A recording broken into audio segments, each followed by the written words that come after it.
It's because he looks like him, but the face is flat with big eyes. So when you see it like that, it's called Shih Tzu. But then, baka kaya wala na atang palayan dito. Meron pa yan doon sa may unahan. Ay, ayan na. Ay, kunti lang yan. Hindi, ano ko na lang. Pinabidyohan ko na. Pinabidyohan ko na siya. Palay. Pinabidyohan ko din siya. 8.6 mo na lang yung 8.2. Ang bahay.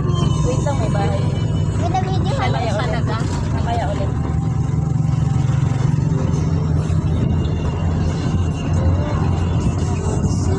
Pinabidyohan ko din siya. Mama, tignan mo. Mama, tignan mo. Yeah. Kunti lang na kay gamay lang ang ato. Ada-ada lang kalawak.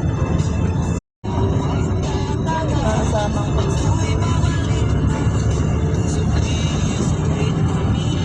uy, labas na talaga ang katawan. Ayan na.